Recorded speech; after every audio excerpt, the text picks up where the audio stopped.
A sense of purpose is at the very top of the pyramid of self-actualization created by Abraham Maslow more than 50 years ago.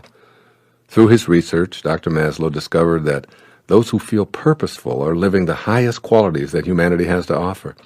During the many years I've been in the fields of human development, motivation, and spiritual awareness, this is the topic that more people inquire about than anything else. I'm repeatedly asked questions such as, how do I find my purpose? Does such a thing really exist? Why didn't I know my purpose in life? Well, being on purpose is what the most self-actualized people accomplish on their life journeys. But many individuals feel little sense of purpose and may even doubt that they have a purpose in life in the first place. Feeling purposeful. In response to the question, what should I do with my life? I suggest that there's only one thing you can do with it, since you came into this life with nothing and you'll leave with nothing. You can give it away. You'll feel most on purpose when you're giving your life away by serving others. When you're giving to others, to your planet, and to your source, you're being purposeful. Whatever it is that you choose to do, if you're motivated to be of service to others while being authentically detached from the outcome, you'll feel on purpose, regardless of how much abundance may flow back to you. Allow yourself to be in the feeling place within you that's unconcerned with such things as vocational choice or doing the things you are destined to do. When you're in the service of others or extending kindness beyond your own boundaries, you'll feel connected to your source. You'll feel happy and content knowing that you're doing the right thing. Outside of my chosen occupation, I feel purposeful in a myriad of ways virtually every single day. When I extend assistance to someone in need, when I take a moment to cheer up a disgruntled employee in a restaurant or a store, or when I make a child laugh who sits otherwise ignored in a stroller, or even when I pick up a piece of litter and place it in a trash can, I feel that I'm giving myself away, and as such, I feel purposeful. Essentially, what I'm saying here is this. Stay on purpose by expressing the 7 phases of intention, and the details will find you. You'll never, ever again have to ask what your purpose is or how to find it. Your purpose will find you.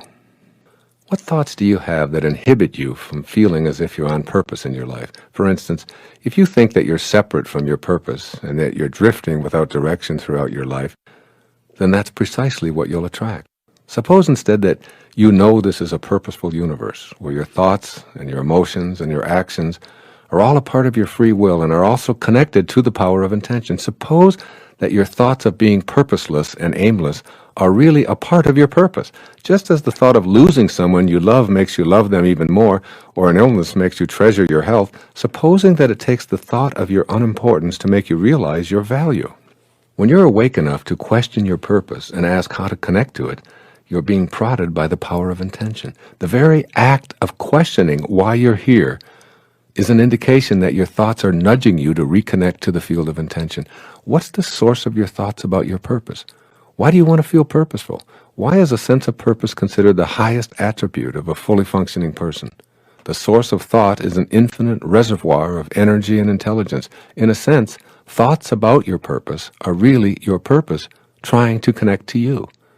This infinite reservoir of loving, kind, creative, abundant energy grew out of the originating intelligence and is stimulating you to express this universal mind in your own unique way.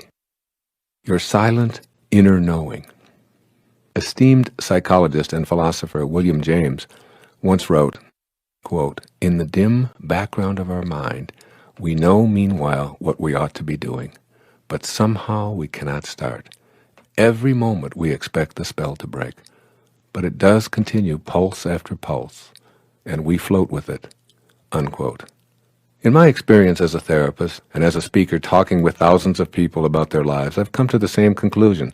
Somewhere, buried deep within each of us, is a call to purpose. It's not always rational, and it's not always clearly delineated, and sometimes even seemingly absurd, but the knowing is there. There's a silent something within that intends you to express yourself. That something is your soul. It's telling you to listen and connect through love, kindness, and receptivity to this power of intention. That silent inner knowing will never leave you alone. You may try to ignore it and pretend it doesn't exist, but in honest, alone moments of contemplative communion with yourself, you sense the emptiness waiting for you to fill it with your music. It wants you to take the risks that are involved and to ignore your ego and the egos of others who tell you that an easier, safer, or more secure path is best for you. When you're inspired by a great purpose, everything will begin to work for you.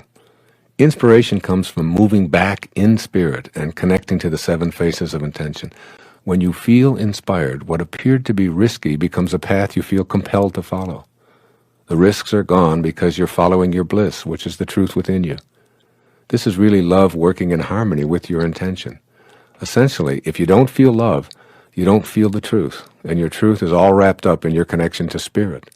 This is why inspiration is such an important part of the fulfillment of your intention to live a life on purpose.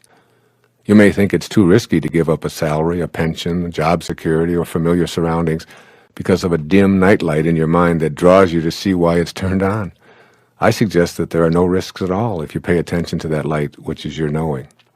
Combine your strong knowing with the faith that Spirit will provide, and you acknowledge the power of intention at work. You are a divine, infinite creation, making the choice to be on purpose and to be connected to the power of intention.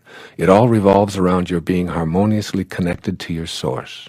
Again, it all revolves around your being harmoniously connected to your source. Faith eliminates the risk when you choose to trust that inner knowing about your purpose and become a channel for the power of intention.